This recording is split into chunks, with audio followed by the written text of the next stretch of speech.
tell me about your favorite cultural experience. Mine would be the powwow. I work here at the Native Friendship Center and we host the powwow every year. The dancing, there's drumming, the regalias are colorful, the children, the little children that come out to dance. I went to a Jewish Seder, which is like a big Jewish dinner for Passover. Tons of food, lots of drink. They're reading from this book and eat this certain thing and then read something else and eat a certain thing. It was awesome. I think I get my cultural fix through travel. I've been to a few places, Germany, Greece, Cuba, and they're all so very different. I would totally recommend getting out there and visiting the world.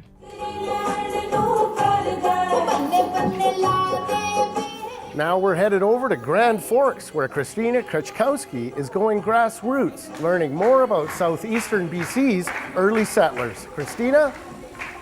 Thanks, John. That's right. We are here at the Boundary Museum, which highlights the history of this area as a whole.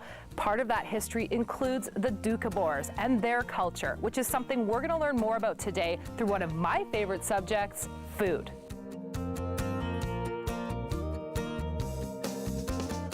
After immigrating to Canada from Russia in 1899, the Doukhobor people first settled in Manitoba and Saskatchewan before coming west to British Columbia in 1908. Grand Forks was one of the first areas they settled, bringing a culture and way of life that is now showcased at this local landmark. The Boundary Museum is located in an old Doukhobor school, the Fructova School, which was built here in 1929. And on Thursdays, something very special happens here. The community gathers for some traditional Doukhobor bread baking, which is what we're going to participate in today. But before we can bake any bread, we need flour. And in Grand Forks, the Doukhobors get their flour from the Pride of the Valley Mill, the last flour mill still in production in the province. This year marked 2014, 99 years since this flour mill has been in existence. One of the first things when the Doukhobors moved from place to place, they always built first a home, and the second thing was always the flour mill. We've always tried to get local grain, something that's non-sprayed, organic. It's not certified, but it's organic.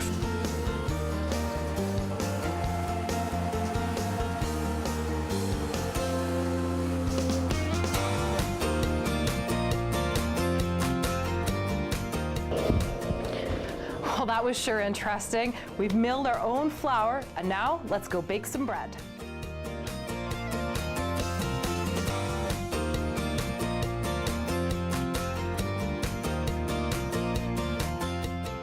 Did you have a piece of bread yet?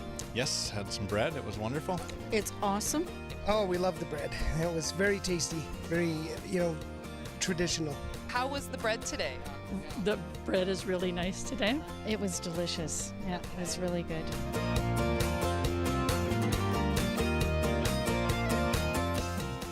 I am now in front of the famous bread oven here at the Boundary Museum, and I'm joined by Bill Sheveldave, who's also known around these parts as the Mad Baker. First of all, tell me a little bit about the importance and symbolism of bread in the Doukhobor culture. Well, when the Doukhobors looked at their entire lives introspectively, I suppose you'd say, they chose material items which were bread, salt, and water as what it would take to survive. It was such a strong symbol that when they invited strangers or people from another culture into their homes, they would serve the bread, salt, and water would be there, and they would explain it to them. And what do you think about this whole experience, this traditional Doukhobor cultural experience? Oh, it's exciting. I enjoy coming to museums like this where it's interpretive and interactive. It really gives some realism to, the hard labor of making bread, and what a basic thing in life it is for all of us. We are very fortunate to have this still after all the years. Hey, great stuff. It's really good. Anybody else want to try that? Good job, partner. I'm game. That's why they call me the Mad Baker. What do you think about this whole cultural experience here at the Boundary Museum? I'm feeling very lucky. We just kind of happened upon it. I'm from the Kootenays, but been away for 10 years or so.